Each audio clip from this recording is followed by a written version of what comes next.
exécuter la salle Besogne, aller chercher Omar Maham Diallo à Ziguinchor. Et c'est parce qu'il ne s'y attendait pas qu'il avait publié sur sa page Facebook un texte à charge contre ma personne.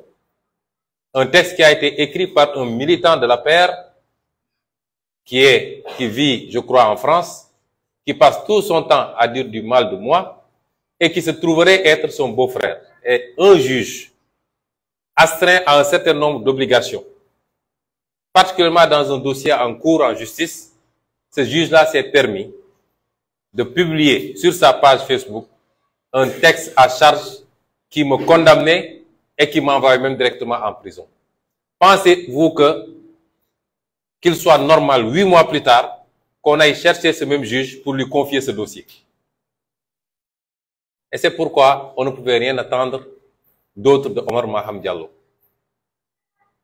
Le jour où je suis entré dans son bureau pour la première fois et que je vois que le bureau était totalement humidifié d'eau bénite ou d'eau maudite, je ne sais pas, en tout cas de safara, et quand je me suis mis en face d'un juge qui est allé se faire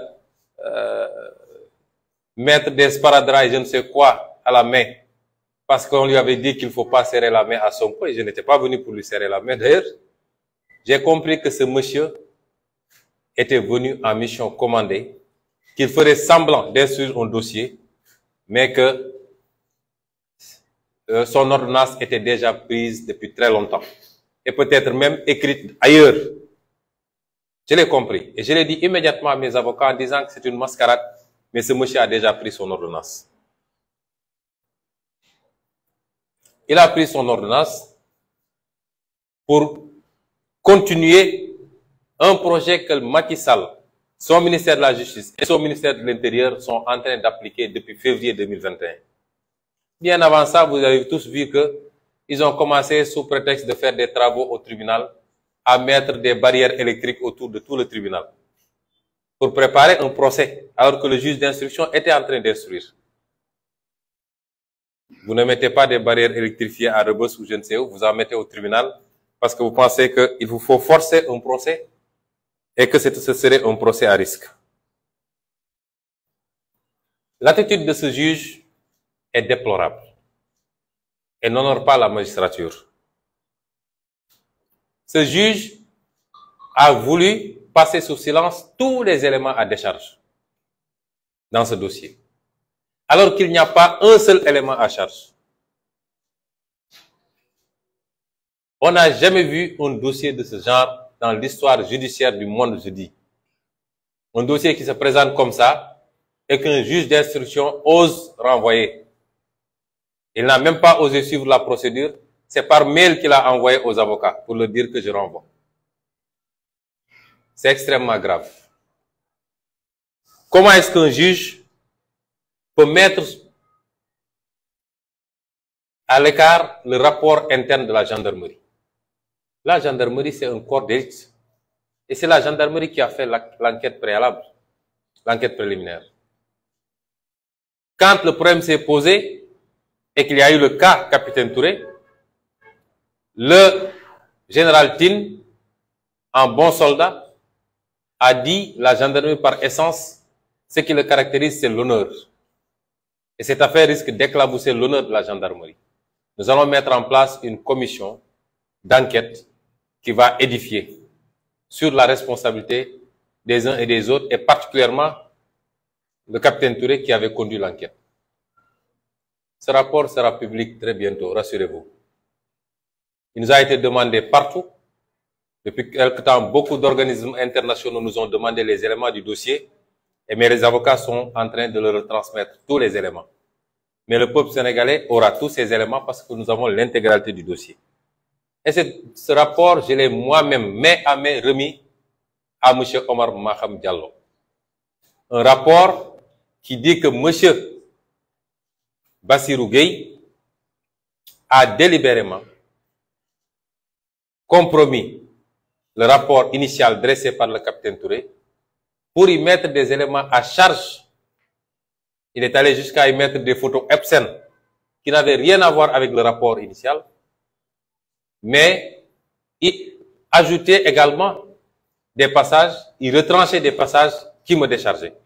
Comment est-ce qu'un juge d'instruction sérieux peut passer sous silence un rapport comme ça pour dire qu'il renvoie un dossier? Monsieur Omar Maham Diallo a passé sous silence le témoignage du docteur Alfousseni Gaye, qui est le médecin qui a consulté la plaignante. Docteur Alfousseni Gaye a fait un témoignage devant le juge d'instruction pour dire qu'il n'a vu rien qui puisse renvoyer même, qui puisse faire penser à l'existence d'un viol. Et, cerise sur le gâteau, il a enfoncé les comploteurs en disant que c'est Maître Sow qui l'a appelé pour lui dire d'aller prendre la plaignante parce qu'elle était en danger de mort. Et que c'est Maître Sow et Mamour Diallo qui l'ont appelé instamment le lendemain pour exiger le rapport médical et qui ont envoyé une personne avec un sac plein d'argent pour essayer de le corrompre dans le sens de l'établissement d'un rapport de complaisance. Comment est-ce qu'un juge d'instruction peut passer sous silence des témoignages aussi accablants et aussi à décharge pour renvoyer un dossier en jugement? Comment ce juge d'instruction a pu passer sous silence un certificat médical que tout le Sénégal a vu? Un certificat médical établi par ce même docteur Gaye, qui aujourd'hui est menacé de mort et persécuté. Sa voiture a été attaquée. Il a déposé des plaintes à la gendarmerie. Personne n'a daigné réagir. Comment est-ce qu'un juge d'instruction sérieux peut passer sous silence ce certificat médical qui écarte toute possibilité de viol? Je crois que désormais, il faut que tous les Sénégalais sachent qu'ils sont en danger. Qu'aujourd'hui, ce n'est plus la peine d'amener des preuves en justice parce que ça ne sert à absolument rien.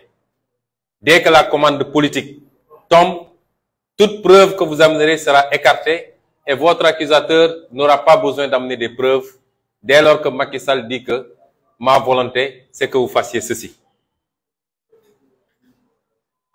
Comment est-ce qu'un juge d'instruction peut passer sous silence tous les témoignages des personnes qui travaillaient dans cet institut et qui sont tous des témoignages à décharge? Il n'y a pas un seul témoignage à charge contre nous. Comment est-ce qu'un juge d'instruction peut passer sous silence tout cela? Comment est-ce qu'un juge d'instruction peut passer sous silence les témoignages du capitaine Touré, qui est à la base du PV, qui a servi à sa saisine, même si ce PV a été compromis par Serigne Bassirou Gueye? Ne serait-ce que pour ces deux raisons, ce dossier n'aurait jamais dû atterrir là où il est. C'est-à-dire le PV qui a servi à saisir le juge d'instruction est un faux. Vous ne pouvez pas instruire sur la base d'un faux. Et la deuxième chose, le juge qui a hérité du dossier est disqualifié pour le faire parce qu'il est partisan. Il avait déjà pris une position sans connaître le dossier et sans que le dossier lui soit affecté. Il avait pris une position pour m'envoyer en instruction. Comment est-ce qu'un juge d'instruction peut ignorer les témoignages du capitaine Touré? Comment est-ce qu'un juge d'instruction peut faire l'omerta sur les éléments importants qui ont été versés par monsieur M. Signas? Vous tous, vous avez entendu ces audios où la plaignante elle-même dit qu'il n'y a jamais eu de viol, qu'il n'y a même jamais eu de rapport sexuel, que malgré tout, on lui a dit « débrouille-toi pour nous chercher du sperme et venir ». Et ce juge d'instruction qui convoque la plaignante sur la base des audios, qui lui fait entendre ces audios, nous avons tout le dossier dans ma machine. La plaignante lui confirme que c'est moi qui ai bien dit ça, mais je m'amusais. Ça a entendu? Qui confirme les audios de M. Signas, dans lesquels elle-même reconnaissait qu'il n'y a jamais eu le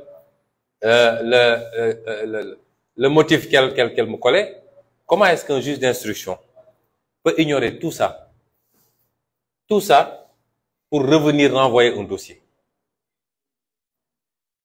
Comment est-ce qu'un juge d'instruction qui a des réquisitions téléphoniques, lesquelles réquisitions téléphoniques montrent les trafics qu'il y a eu, les appels qu'il y a eu entre les différents protagonistes du complot, avant, pendant et après l'événement, aux heures même concernées, entre Mamour Diallo, Maître Gabisso, le convoyeur, le Sidi Ahmed Mbaye, la plaignante.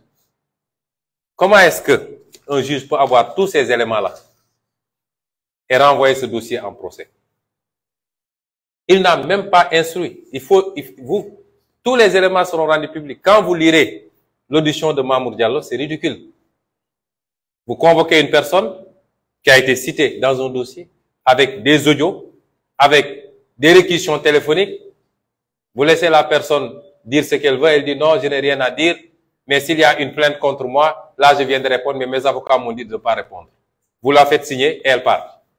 Ça, c'est de l'instruction. Ça, c'est de l'instruction.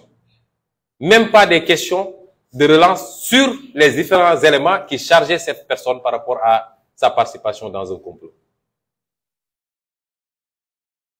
Cet homme, Omar Maham Diallo, est un politicien. Je le considère désormais, et tous les gens qui sont avec moi, comme étant simplement un adversaire politique qui a exécuté une commande politique. Et il faudra qu'il en assume toutes les conséquences. Il faut qu'il assume sa responsabilité par rapport à tout ce qui pourrait se passer. Et il faut qu'ils comprennent qu'ils rendront compte tôt ou tard. Parce qu'il faut que les magistrats de ce pays comprennent que ils n'ont pas un blanc-seing pour faire ce qu'ils veulent. Ils doivent appliquer la loi et exclusivement la loi. Notre parti politique, PASTEF, l'opposition de manière générale, souffre beaucoup du comportement des magistrats de ce pays. Aujourd'hui, notre adversaire, ce n'est plus Macky Sall. C'est des magistrats. Je ne dis pas tous les magistrats. Parce que nous n'avons pas eu affaire à tous les magistrats pour pouvoir apprécier. Et je demeure convaincu qu'il y en a qui font correctement leur travail. Mais les statistiques montrent que tous les magistrats auxquels on a eu affaire jusqu'à présent sont des magistrats qui ont exécuté des ordres qui sont dans la persécution. Avant-hier et hier, j'étais au camp pénal, j'étais au pavillon spécial et hier j'étais à Rebeuss pour voir tous nos détenus politiques. Mais ce qui se passe dans ce pays est innommable. Vous prenez les gens, vous les envoyez en prison pendant 7 mois. Vous ne les entendez pas dans le fond. Vous ne leur posez aucune question. Vous chargez un dossier. À l'enquête, maintenant, ce qu'on dit aux gens, pourquoi vous êtes de PASTEF? Pourquoi vous êtes allé en Casamance? Ou pourquoi vous êtes de telle ethnie? C'est les questions qu'on pose aux gens dans l'enquête. Des gens qui sont de Dakar, de Saint-Louis, de Diourbel, on leur dit pourquoi tu es allé en Casamance à 2 reprises. Comme si c'était un crime d'aller en Casamance aujourd'hui.